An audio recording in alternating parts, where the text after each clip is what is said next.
그 조국 사건 있었잖아요. 네네. 그때 어떤 압박을 받으신 적이 있나요?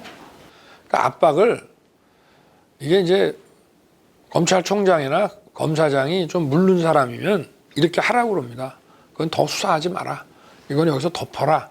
그런 식으로 오는 경우가 이제 있을 텐데 뭐 그런 게 안 통할 것 같은 사람들한테는 그 도저히 받아들일 수 없는 그런 제도를 막 이제 만들어 나가려고 하고 인사를 해가지고 그 사람 주변에 있는 사람을 막 쫙 날리고 그래서 손발을 이렇게 잘라가거나 그런 식으로 이제 하고.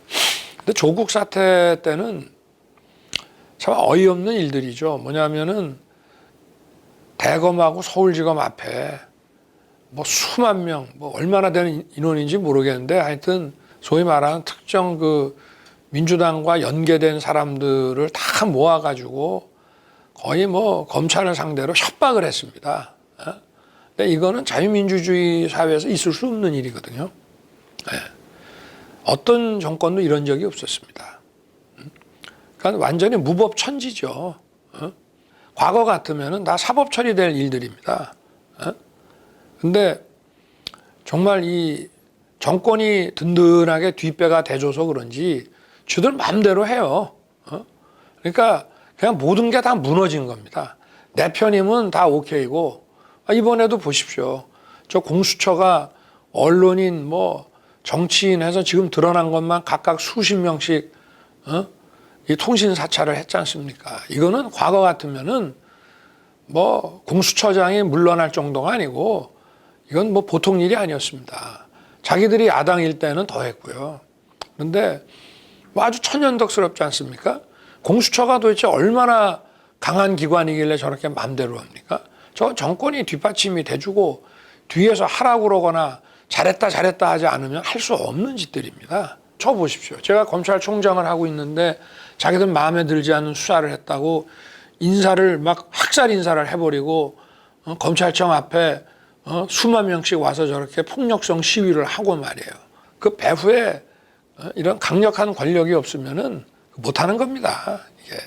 또 후반부로 가시면서 이제 계속 인사부터 시작해서 네. 굉장히 많은 압박이 있었는데 안 두려우셨어요? 저는 이상하게 그런 게 없어요. 그래서 여기는 정말 내가 맞서서 싸워줘야지 내가 그냥 여기서 슬슬 물러나서는 안 되겠구나. 이제 그런 생각이 더 들었죠. 그러면 그럴수록 더욱더 제가 일을 할 수 없게끔. 원래 그 대검 간부는 누가 뭐래도 총장이 지명합니다. 근데 아예 그걸 싹 바꿔가지고 아주 친여. 그러니까 어떤 사람들을 주로 갖다 놓냐면 제가 법무부나 저 청와대랑 같이 논의해서 인사를 하게 되면 그 승진이라든가 좋은 자리 보내는 거는 좀 아니다라고 할 만한 사람들 있죠. 그 사람들 딱 골라서 보냅니다. 그러면 이제 저한테 좀 반감도 있을 수 있고 또 자기들이 별을 달았기 때문에 또 이 정권에 대한 고마움도 있고 그래갖고 이제 그런 사람들을 보낸 다음에 그 중에서도 또 한 6개월을 보고 좀 총장의 그 일을 아주 악랄하게 방해하지 않는 애들은 또 다시 바꿔요. 그런 사람 또 바꿔서 또 내쫓고 또 다시 집어넣고.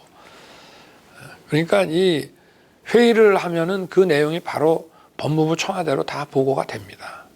그래서 터놓고 하는 회의를 못하고 제가 뭐 이를테면 국정감사 준비 같은 것도 그냥 안 했습니다. 뭐 자료 같은 거는 원래 놓고 아주 늦게까지 토론도 하고 해야 되는데 어떤 문제에 대해서 제가 어떤 스탠스로 답변을 할지를 같이 논의를 하면 그게 바로 민주당으로 다 넘어가서 다음날 그렇게 나올까 봐 6시에 퇴근했습니다. 그랬더니 작년 국정감사 때 자기들은 밤 12시까지 했는데 우리 총장님은 일찍 퇴근하셨다 하대요. 라면서 비아냥거리는 여당 의원들이 있더라고요.